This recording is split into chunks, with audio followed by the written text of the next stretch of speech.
غافل بہت زیادہ ہے، دماغ ادھر الجھا ہوا ہے، مگر آج ایک مضمون بہت ضروری بیان کرنے کا سامنے آ گیا، یہاں بیان کرنے کے لیے بہت ضروری مضمون اللہ تعالیٰ پورے طور پر کہلوا دیں، نافع بنائیں، اس کے مطابق عمل کی توفیق عطا فرمائے۔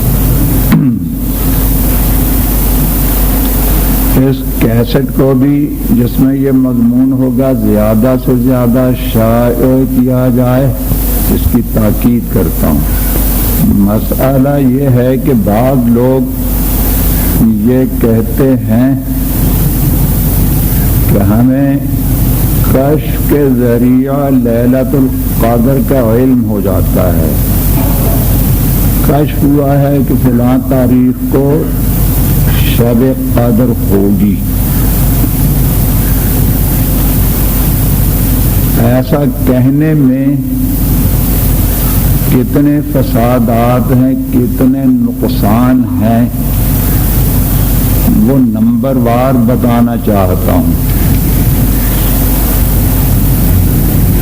پہلی بات تو یہ کہ کشف حجت نہیں، حجت کا مطلب کہ کوئی صحیح دلیل نہیں کہ کشف کی بنا پر انسان کچھ کام کرنے لگے۔ کشف خود صاحب کشف ہی کے لیے حجت نہیں تو کسی دوسرے پر وہ کیسے دلیل بن سکتا ہے؟ جس کو کشف ہوا اس کے لیے ہی وہ حجت نہیں ہے، یعنی ضروری نہیں کہ وہ صحیح ہو، غلط بھی ہو سکتا ہے۔ کشف کے غلط ہونے اور اس میں التباس اور اشتباہات واقع ہونے کی کئی وجہیں ہیں۔ ان میں سے ایک قوت متخیلہ کا تصرف بھی ہو سکتا ہے، دماغ میں جو خیالات ہیں وہی منکشف ہو جاتے ہیں، سامنے آنے لگتے ہیں۔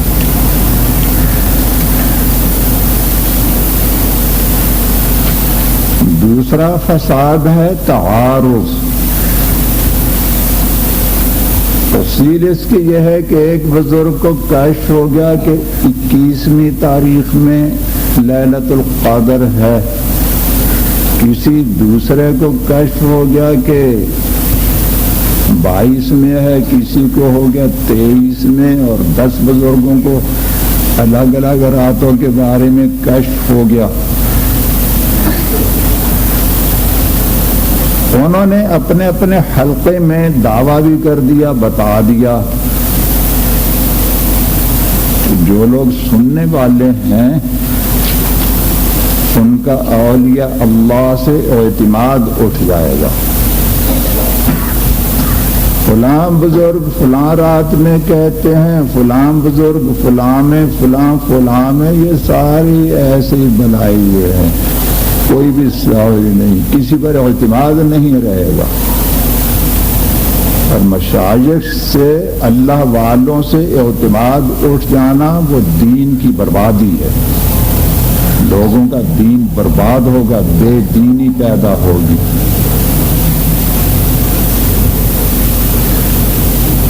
تیسری بات یہ کہ پہلے ہی سے کشف کے بہت زیادہ فسادات ہیں، عوام کا بلکہ بہت سے خواص کا بھی یہ عقیدہ ہے کہ وہ کشف کو دلائل شرعیہ پر ترجیح دیتے ہیں، حتیٰ کہ قرآن پر بھی۔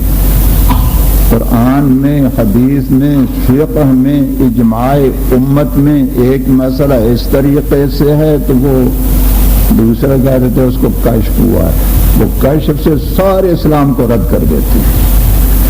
یہ گمراہی بہت زیادہ پھیلی ہوئی ہے۔ بہت سے فاسق و فاجر بلکہ ملحد دین میں الحاد پیدا کرنے والے، دین کو برباد کرنے والے بہت سے لوگ ایسے ہیں اب بھی ہیں جو کشف کے حوالے سے طرح طرح کی باتیں بناتے رہتے ہیں، بتاتے رہتے ہیں، جن کا شریعت میں کوئی ثبوت نہیں بلکہ شریعت کے خلاف ہیں۔ ایسی باتیں بہت سے کرتے رہتے ہیں۔ تو اگر یہ دروازہ کھول دیا گیا کہ لیلۃ القدر کے بارے میں فلاں بزرگ کو کشف ہوا ہے، تو پھر جو گمراہ لوگ پہلے سے لوگوں کو گمراہ کر رہے ہیں، دین میں فتنے برپا کر رہے ہیں، تو ایسی باتوں سے ان کو تقویت ملے گی کہ ہاں واقعتاً کشف بھی کوئی چیز ہے۔ لوگ یہ تو نہیں سمجھیں گے کہ کہاں کشف جو ہے وہ غلط ہو سکتا ہے اور کہاں صراحتاً غلط ہے، کیا اس کی نوعیت ہے، عوام کو اس میں فرق نہیں کرتے۔ کوئی اپنے کشف سے طرح طرح کے شعبے دکھا رہا ہے، دنیا کو برباد کر رہا ہے، اور کسی نے لیلۃ القدر کا کہہ دیا تو وہ لوگ کہیں گے دیکھیے یہ فلاں بزرگ بھی تو کشف سے بتا رہے ہیں۔ عقیدہ خراب ہوگا، پہلے سے عقائد خراب ہیں اور زیادہ تباہی مچے گی۔ نمبر 4، لیلۃ القدر کے بارے میں حضور اکرم صلی اللہ علیہ وسلم کو کشف نہیں ہوا، بلکہ فرمایا کہ اللہ تعالی نے مجھے علم دیا تھا، لیلۃ القدر کا علم اللہ نے مجھے دیا تھا۔ مگر کچھ لوگ مسجد میں جھگڑنے لگے، ان کے تنازع کی نحوست یہ پڑی کہ اللہ نے یہ خیر اٹھا لی، جو علم اللہ نے سلب فرما دیا، واپس لے لیا۔ پھر فرمایا کہ شاید اللہ کی طرف سے اسی میں بہتری ہو، اس کا علم نہ ہو، اسی میں بہتری ہو اللہ کی طرف سے۔ تو حضور اکرم صلی اللہ علیہ وسلم کو اللہ تعالی نے لیلۃ القدر کا علم نہیں دیا، نہ وحی کے ذریعہ نہ کشف کے ذریعہ۔ البتہ جب رات گزر گئی تو اس وقت حضور اکرم صلی اللہ علیہ وسلم نے فرمایا کہ اب فجر کی نماز میں،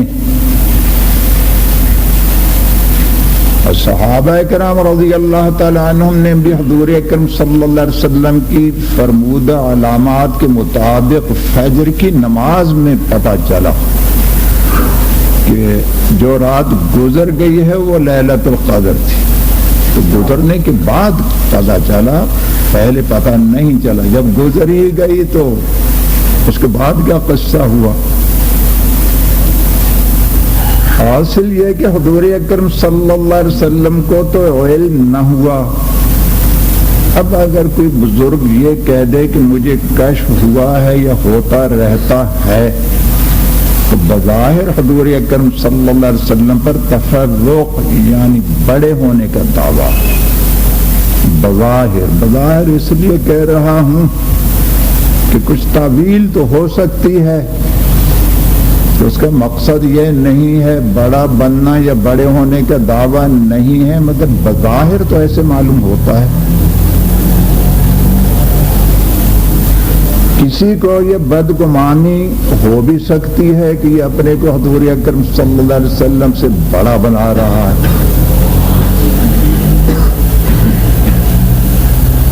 نمبر 5، اس پر اہل فن سے کیا مراد، کون لوگ مراد ہیں؟ طبیب باطن،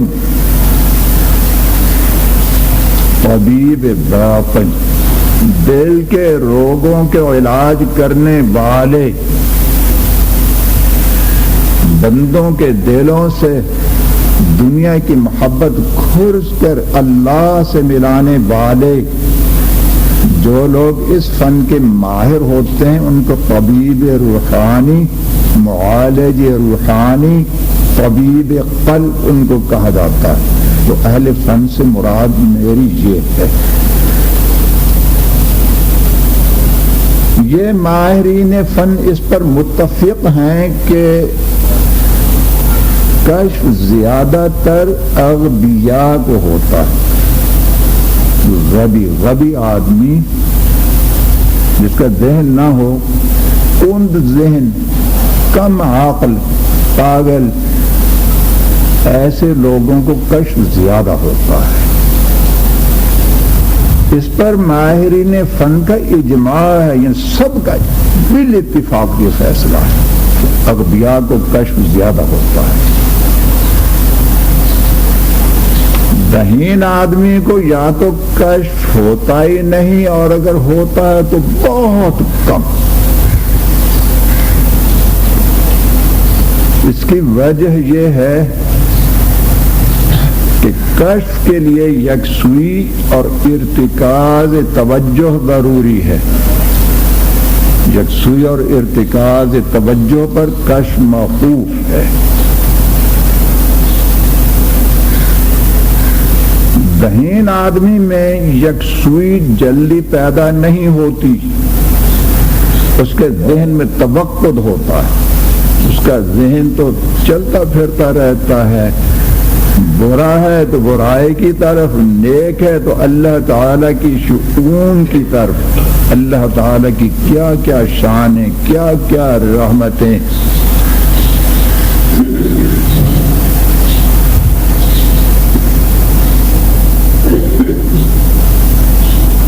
وہ اس کو سوچتے رہتے ہیں. کبھی مسائل شرعیہ، حدود شرعیہ، اور کبھی اللہ تعالیٰ کی محبت کی باتیں، ترقی کی باتیں، اللہ تعالیٰ کے انعامات کی باتیں. ان کے ذہن میں سکون نہیں ہوتا، ذہن چلتا رہتا ہے.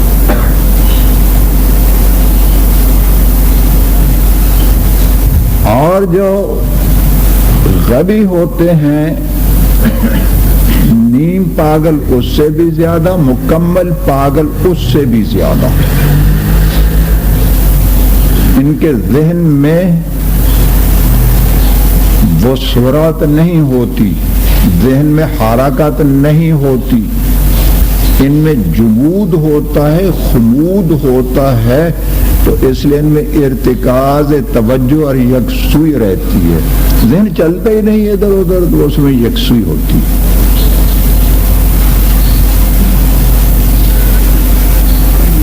دو مثالیں اس کی بتاتا ہوں. فائدہ تو بتا دیا کہ پاگلوں کو کشف زیادہ ہوتا ہے. ایک مثال تو خود حضرت حکیم الامہ قدس سر کے ایک مرید کی ہے کہ وہ ذکر کر رہے تھے بند کمرے میں، رات کو بند کمرے میں دروازے کھڑکیاں روشن دان بند کر کے ذکر کر رہے تھے.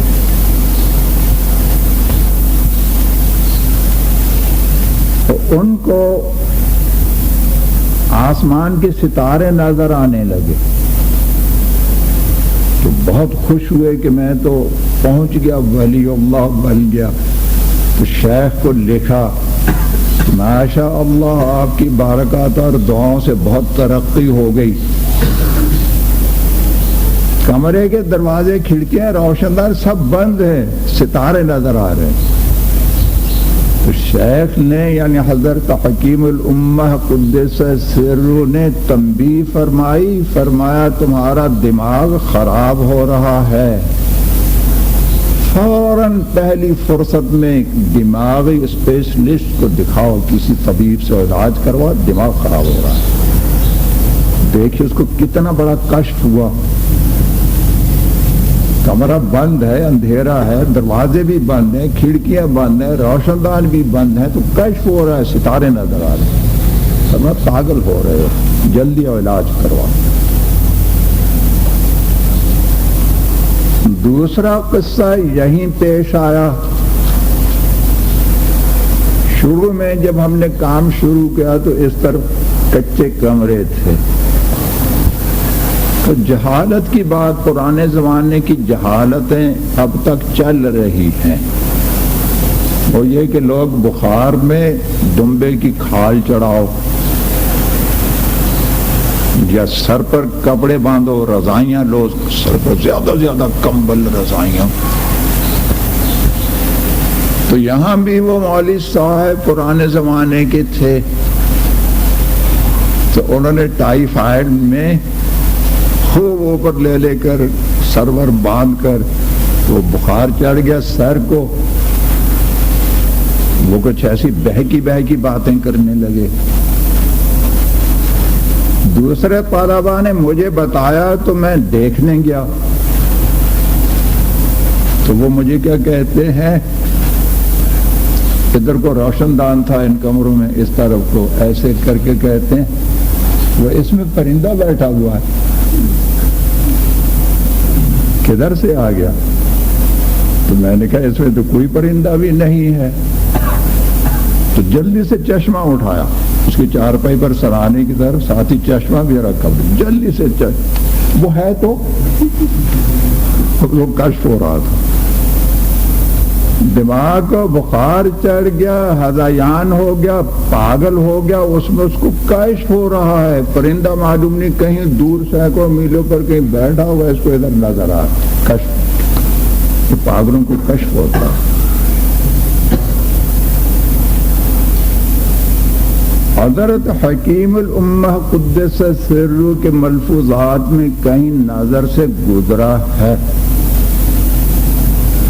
کہ کوتیا جب بچہ دیتی ہے تو اس وقت اس کو کشف بہت ہوتا ہے، اس لیے کہ اس کو تکلیف ہوتی ہے تو پوری توجہ اس کی مرتکز ہوتی ہے. اس وقت اس کے ذہن میں جمود، خمود اور سکون ہوتا ہے، ارتکاز توجہ پوری یکسوئی ہوتی ہے، تو اس لیے اس کو بہت کشف ہوتا ہے اس وقت. تو حاصل یہ کہ کشف غبی لوگوں کو، پاگل لوگوں کو، احمق لوگوں کو کشف زیادہ ہوتا ہے، اس لیے کہ یکسوئی اور ارتکاز توجہ کے سوا کشف ہو نہیں سکتا، اور ذہین آدمی میں یکسوئی مشکل سے پیدا ہوتی ہے، ارتکاز نہیں ہوتا، اس کا ذہن جاری رہتا ہے.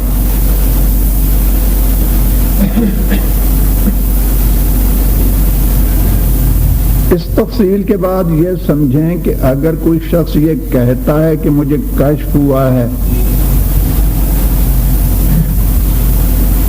پھر یہ فرض کر لیں کہ واقعتاً ہوا بھی ہے، وہ یہ ظاہر کر رہا ہے اپنے بارے میں کہ یہ احمق ہے، غبی ہے، احمق ہے، نیم پاگل ہے، شاید کبھی پاگل ہو بھی جائے. تفصیل بتا دی نا. تو جو کہے گا مجھے کشف ہوتا ہے یا ہوا ہے، تو وہ اپنی اس غباوت کو، حماقت کو، کم عقلی کو، ذہن کے جمود اور خمود کو لوگوں پر ظاہر کر رہا ہے. اگر واقعتاً غبی ہے تو عیب کی بات لوگوں پر ظاہر کرنا جائز نہیں. عیب کو چھپائے، لوگوں کو کیوں بتاتا پھرتا ہے کہ میں نیم پاگل ہوں یا غبی ہوں یا پاگل ہونے کا اندیشہ ہے. ہاں اگر یوں بتایا کہ میرا علاج کرواؤ پہلے سے تو خیر اور بات ہے. اور اگر غبی نہیں ہے تو نعمت ذہن کتنی بڑی نعمت ہے، نعمت عظمیٰ، اتنی بڑی نعمت اللہ تعالیٰ نے عطا فرمائی کہ تجھے ذہین بنایا، اور نالائق تو اتنی بڑی نعمت کی ناقدری کر رہا ہے، اللہ تعالیٰ کا شکر ادا کرنے کی بجائے ناشکری کر رہا ہے، اور بتا رہا ہے کہ مجھے کشف ہوتا ہے. اس نے ذہین بنایا، اتنی بڑی نعمت دی، اور تو لوگوں میں یہ ظاہر کر رہا ہے کہ میں احمق ہوں، غبی ہوں. اللہ نے مجھے ذہن کی نعمت نہیں دی، عقل کامل کی نعمت نہیں دی ہے، تو ناشکری کی بات ہے.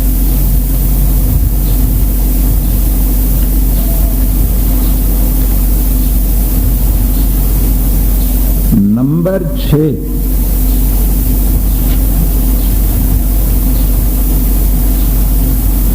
جتنی دیر میں کوئی یکسوئی پیدا کرنے کے لیے بیٹھے توجہ کو مرتکز کرنے کے لیے بیٹھے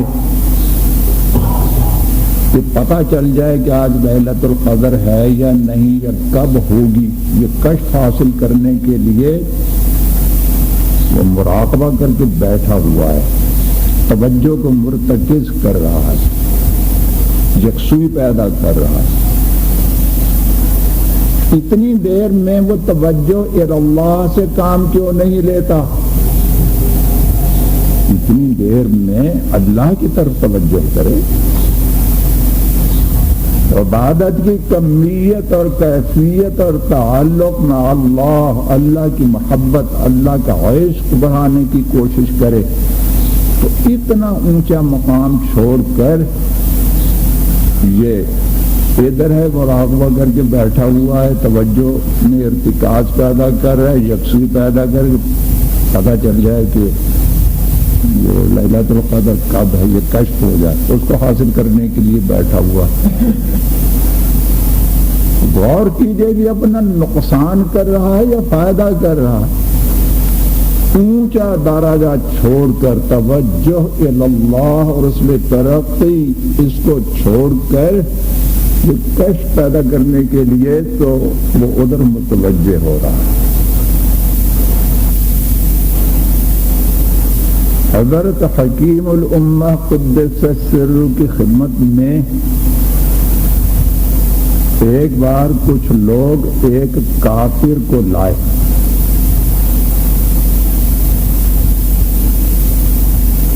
وہ کافر ایک کرامت دکھاتا تھا، بہت عجیب کرامت۔ لوگوں نے کہا کہ آپ اس کا جواب دیں، ورنہ یہ کہ ہمارے تو ایمان میں شعبہ اور یہ کافر ہو کر ایسا کام کیسے کر دیتا؟ تو وہ کیا کرتا تھا کہ میز پر ہاتھ رکھتا، پھر وہ جو سوال کرتا تو میز کا پایا ہلتا تھا، اسے سوالوں کا جواب ہو جاتا تھا۔ جمعہ کی نماز میں مسجد میں کتنی صفیں تھیں؟ اس سے پوچھا مجلس میں، تو جتنی صفیں پوری تھیں اتنی بار وہ پایا پورا اوپر اٹھا، 1 2 3 4۔ ایک صف ادھوری تھی تو تھوڑا سا اٹھا، یعنی اتنی صفیں پوری ہیں اور ایک صف پوری نہیں ہے۔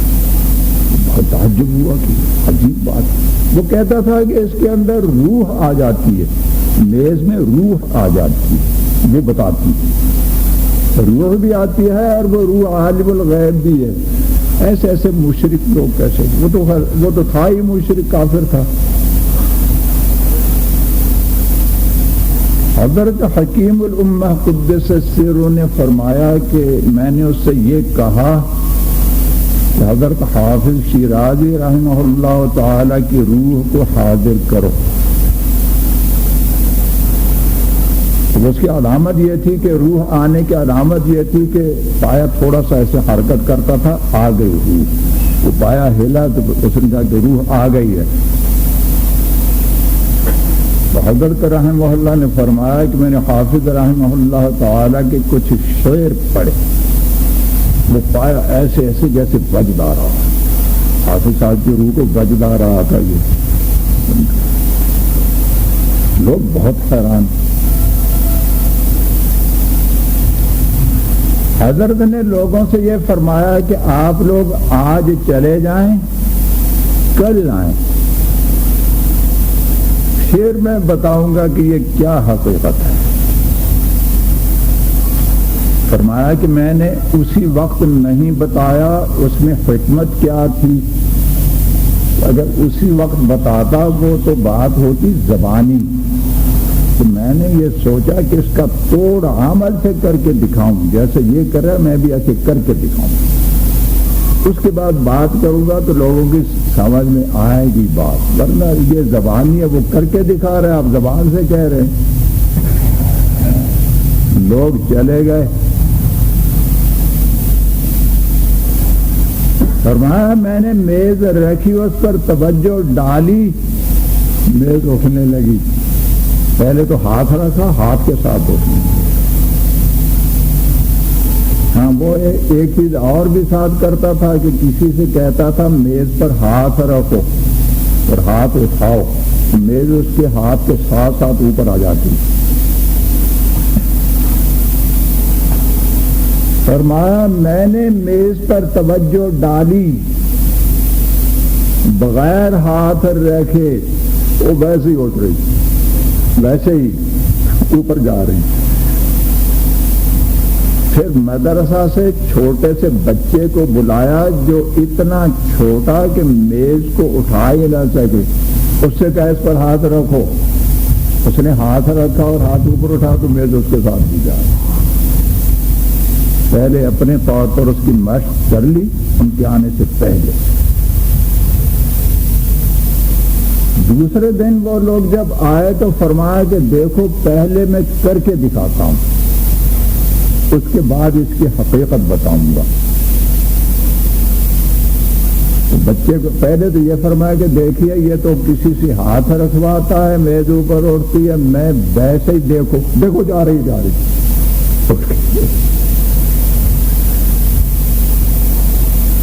پھر چھوٹے سے بچے کو بلایا, اس سے کہا کہ اس پر ہاتھ رکھ اور ہاتھ اٹھاؤ. اس کے ہاتھ کے ساتھ میں وہ ویسے نہیں اٹھا سکتا, اس کے ہاتھ سے جائے.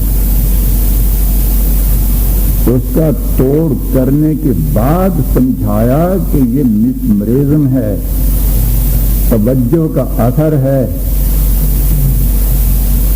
میں نے آپ لوگ چلے گئے, میں نے ذرا توجہ کا ارتکاز اس طرف کیا تو یہ ہو گیا.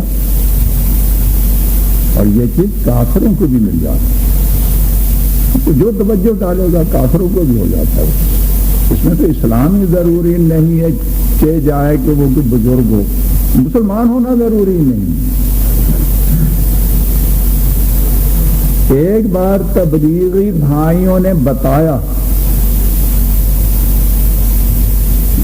خود براہ راست میں نے ان سے سنا, بیچ میں کوئی واسطہ نہیں ہے. انہوں نے بتایا کہ ہم تبلیغی دورے پر گئے, غالباً جاپان کی طرف بتایا. وہاں لوگوں نے یہ کہا کہ یہاں پہاڑ میں ایک گرو رہتا, پہاڑ کے غار میں گرو ہے, اور وہ بہت عجیب کرتب دکھاتا ہے. انہوں نے کہا کہ ہم لوگ چلے گئے گرو کو دیکھنے. اس سے ملے, اس سے پوچھا کہ سنا ہے کہ آپ کو ایسے کرتب دکھاتے ہیں؟ اس نے کہا کہ ہاں ابھی دکھاؤں گا. یہ کہا کہ آپ لوگوں میں سے جو سب سے زیادہ طاقتور ہو, سب سے زیادہ,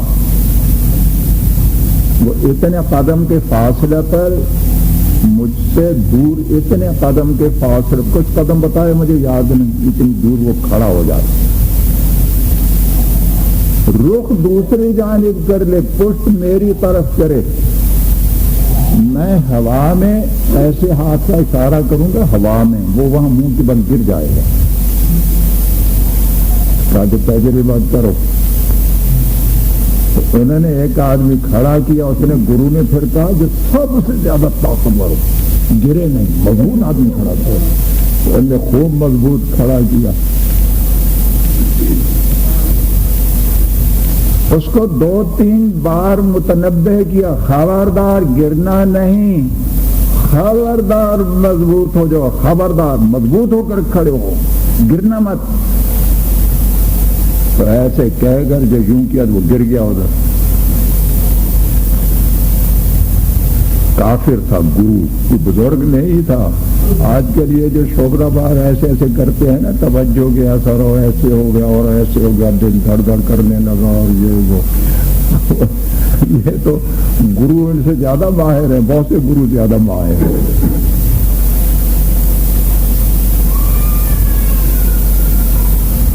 اس گرو نے ان تبلیغی بھائیوں سے کہا کہ یہ جو کچھ میں کر رہا ہوں اس کی کوئی حقیقت نہیں, اور آپ لوگ جو آئے ہیں تو آپ کی پیشانی میں مجھے نور نظر آ رہا ہے. جس نے تسلیم کیا, آپ لوگوں کی پیشانی میں نور نظر آ رہا ہے, اور یہ کچھ میں نے کیا کچھ بھی نہیں ہے، اس کی کوئی حقیقت نہیں ہے۔ حضرت حکیم الامہ قدس سرہ نے یہ فرمایا کہ میری توجہ جو اللہ کی طرف رہتی تھی اس میں کمی واقع ہو گئی، میز پر توجہ ڈالنے کی وجہ سے اللہ کی طرف جو توجہ رہتی تھی اس میں کمی آ گئی، حالانکہ میز کی طرف جو توجہ کی تو اس سے مقصد بھی لوگوں کے ایمان کی حفاظت ہے، دینی مقصد تھا، ویسی تھوڑا ہی کی۔ اس ضرورت کے باوجود کہ لوگوں کے دین کی حفاظت مقصود تھی، اس کے باوجود فرمایا کہ مجھے احساس ہونے لگا کہ میرے دل میں قدورت آ گئی، وہ صفائی نہیں رہی۔ تو معلوم نہیں کتنے دن دیکھا ہے، مسلسل کتنے دن کوئی خاص ورد لکھا کہ میں نے وہ ورد جاری رکھا اور توجہ اللہ کی دوبارہ وہ مشق کی تو کئی دنوں کے بعد وہ حالت عود کر آئی جو پہلے تھی، کئی دنوں کے بعد۔ یہ قصہ میں نے اس لیے بتایا کہ اگر کوئی توجہ مرتکز کرے، یکسوئی پیدا کرنے کے لیے مراقبہ کرے، بیٹھے متوجہ ہو کر دیکھوں تو کشف ہو جائے کہ لیلۃ القدر کب ہوگی، تو اللہ کے بندے اتنے میں اللہ کی طرف توجہ ہوگا، اللہ کی طرف سے توجہ ہٹا کر یہ بھی اگرچہ ذریعہ تلاش کر رہا ہے مگر اصل کی طرف سے توجہ ہٹا کر ادھر کو کیوں کر رہا ہے؟ حضرت حکیم الامہ قدس سرہ نے تو لوگوں کا دین بچانے کے لیے کیا، تو بھی دل میں قدورت محسوس ہوئی، وہ حالت نہ رہی، بدل گئی حالت۔ تو جس میں ایسی کوئی ضرورت بھی نہیں ہے، حضور اکرم صلی اللہ علیہ وسلم تو فرماتے ہیں کہ اس کا علم نہ ہونے میں حکمت ہے، اللہ کی طرف سے علم نہ ہونے میں حکمت ہے، تو یہ اس کے خلاف بیٹھ کر کے توجہ ڈال رہا ہے، توجہ مرتکز کر رہا ہے، یکسوئی پیدا کر رہا ہے، مراقبہ وغیرہ بیٹھا ہوا دیکھ رہا ہے۔ تو اصل چیز تو یہ ہے کہ اللہ کی طرف توجہ رہے، اتنا وقت ادھر صرف کرے تو وہ اس کے لیے وہی لیلۃ القدر ہے۔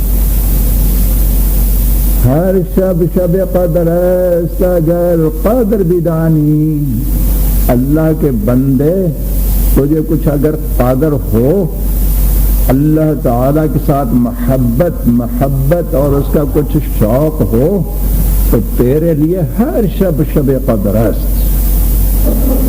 تو ہر رات تیرے لیے شب قدر۔ انہوں نے تو ہر رات فرمایا، حقیقت یہ ہے کہ ہر لمحہ شب قدر ہے، ہر لمحہ، ایک ایک لمحہ شب قدر انسان اس کو بنا سکتا ہے۔ خود متوجہ ہو جائے، پورے اخلاص کے ساتھ اپنے اللہ کی طرف مائل ہو جائے، اس سے راز و نیاز کی باتیں کرنا شروع کر دے تو اس کے لیے وہی شب قدر ہے۔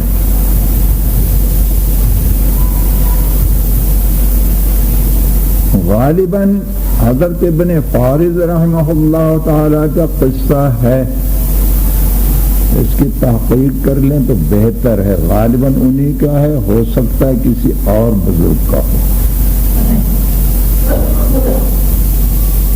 ان کی وفات کے وقت ان پر اللہ تعالی کی طرف سے تجلی ہوئی، بہت زبردست تجلی۔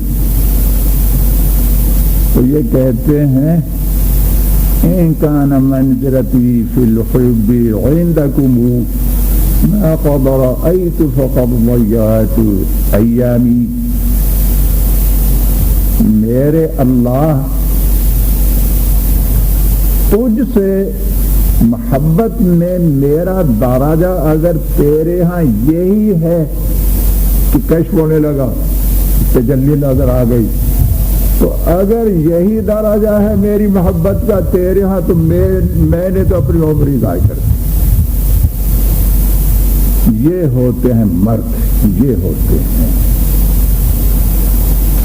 میں نے جو ساری عمر گزار دی، ساری عمر کھپا دی تیری رضا حاصل کرنے کے لیے، اگر اس کا نتیجہ یہی ملا کہ کشف ہو گیا، تجلی ہو گئی، تو میں نے تو ساری عمر ہی ضائع کر۔ رابعہ بصری رحمہ اللہ تعالی ایک بار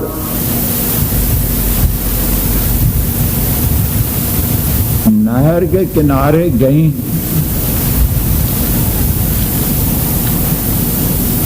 تو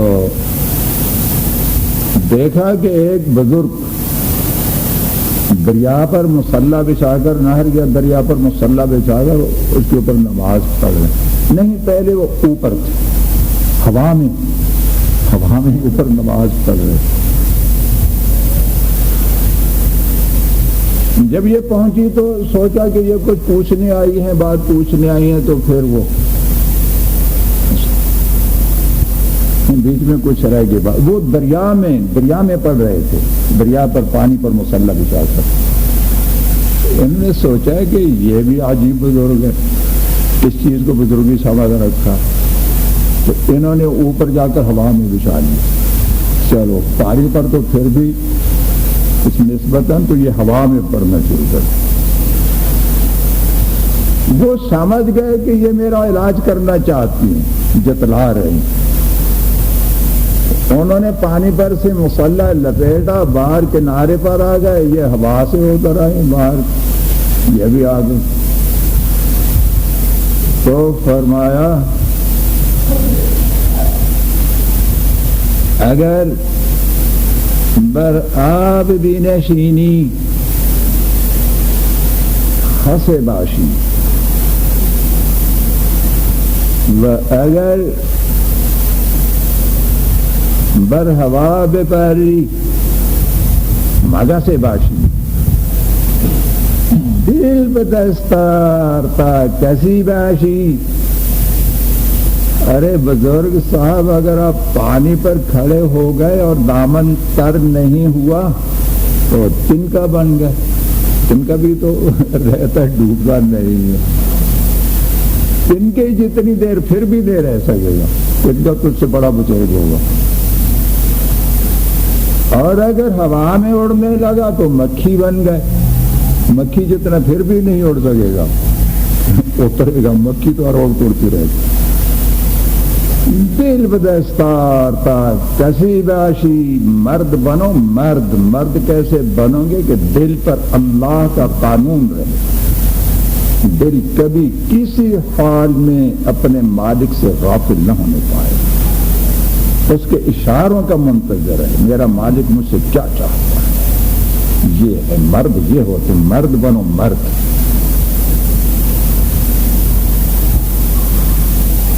حضرت جنید بغدادی رحمہ اللہ تعالی کی خدمت میں ایک شخص 10 برس رہا،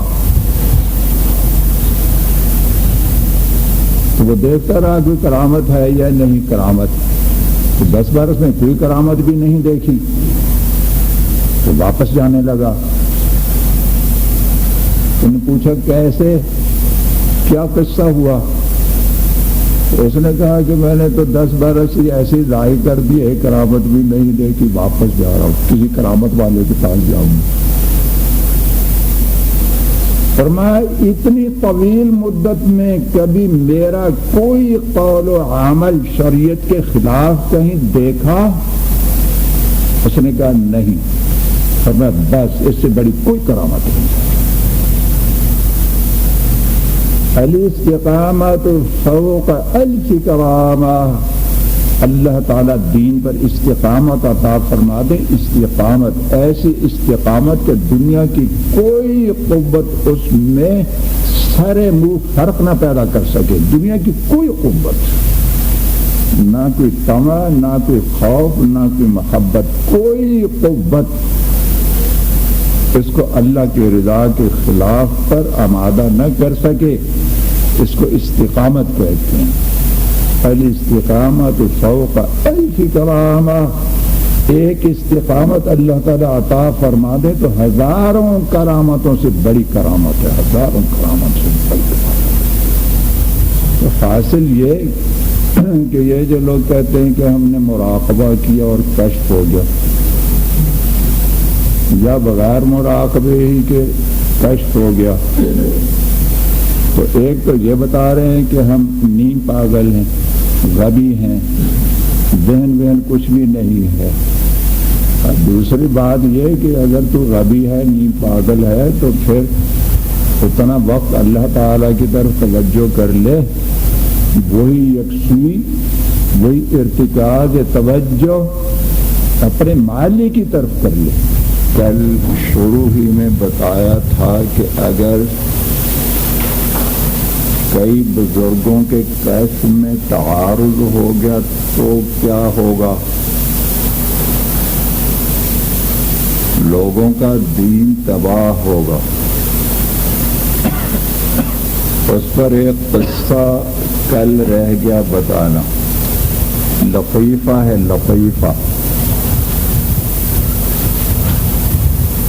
علماء کی ایک مجلس تھی، اس میں ایک پیر صاحب بھی تھے. مجلس کی کارروائی سے فارغ ہونے کے بعد وہ پیر صاحب فرمانے لگے، مجھے کہنے لگے، میں نے استخارہ کیا ہے، اس میں یہ نکلا ہے کہ آپ میری دعوت قبول کریں. میں نے کہا کہ میں نے ابھی بات آپ کی سن کر ابھی میں نے استخارہ کر لیا ہے، اس میں یہ نکلا ہے کہ ہرگز قبول نہ کرو. اہل مجلس علماء یہ لطیفہ سن کر بہت محظوظ ہوئے. مشہور ہے درکار خیر حاجت ہی استخارہ نیست. اسی طرح یہ بھی حقیقت ہے درکار شر حاجت ہی استخارہ نیست. بلکہ کار شر میں تو استخارہ جائز ہی نہیں، یوں کہنا چاہیے درکار شر روا ہی استخارہ نیست. صلی اللہ علیہ وسلم نے فرمایا، من خیبت المرء ترکہ استخارۃ ربہ. کوئی انسان اہم کاموں میں اپنے رب سے استخارہ کرنا چھوڑ دے، یہ اس کے لیے محرومی اور خسارے کی بات ہے. اور ارشاد فرمایا،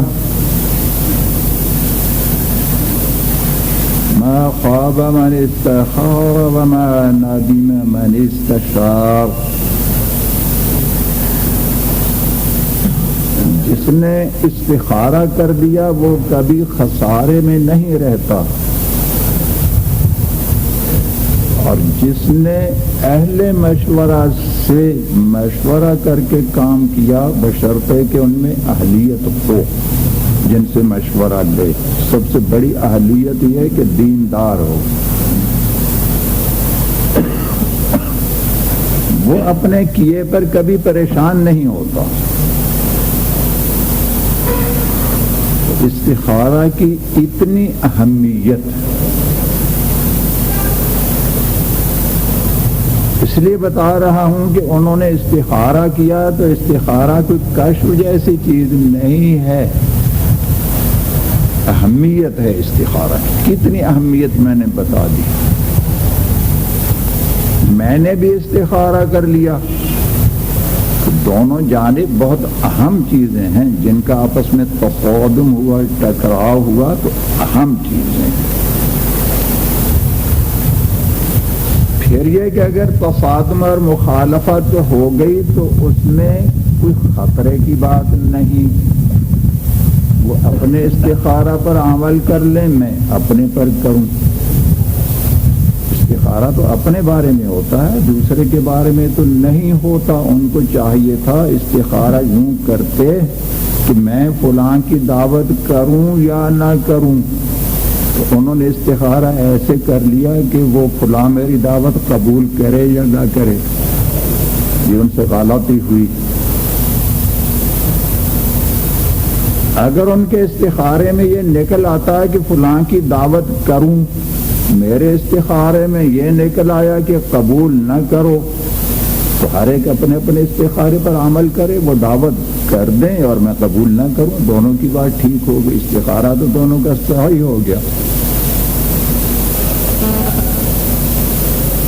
ایک اشکال یہ ہو سکتا ہے کہ وہیں بیٹھے بیٹھے ایک لمحہ دو لمحے کی بات انہوں نے ادھر کہا کہ میں نے استخارہ کیا تو نکلا میری دعوت قبول کرے، میں نے فوراً برجستہ کہا کہ میں نے ابھی استخارہ کر لیا، اس میں یہ ہے کہ آپ کی دعوت ہرگز قبول نہ کرو۔ یہ اتنا جلدی کا استخارہ کون سا ہوتا ہے؟ یہ استخارہ قطعی بلا شک و شبہ اصطلاحی استخارہ سے کئی درجہ زیادہ قوی، وہ ہے دلیل شرعی۔ تو میں دلیل شرعی کی بنا پر یہ سمجھ رہا تھا کہ ان کی دعوت قبول کرنے سے عوام کے دین کو نقصان پہنچتا، اس کو میں نے استخارہ کہا۔ استخارہ کے لغوی معنی مراد لے لیے، لغوی معنی استخارہ کے اللہ سے خیر طلب کرنا۔ انہوں نے نفل پڑھے ہوں گے، پھر دعا پڑھی ہوگی، پھر معلوم نہیں کتنے نفل پڑھے ہوں گے، کتنے بار کیا ہوگا، میں نے وہیں جب انہوں نے کہا تو فوراً اللہ تعالیٰ نے دلیل دل میں ڈال دی کہ یہ دلیل شرعی ہے۔ اللہ کی طرف سے خیر تو ہو گئی نا، اللہ نے خیر عطا فرما دی کہ اس دلیل کی بنا پر ہزاروں استخارے بھی کیوں نہ ہوتے رہیں ان کے، مگر یہ ہے کہ ہمارا استخارہ یہ ہے کہ قبول نہ کرو۔ کشفوں میں تعارض اور استخاروں میں تعارض میں نے بتا دیا کہ ایک تو یہ کہ استخارے کی اہمیت ہے، پھر تعارض ہو گیا تو کچھ حرج نہیں، کچھ بھی حرج نہیں۔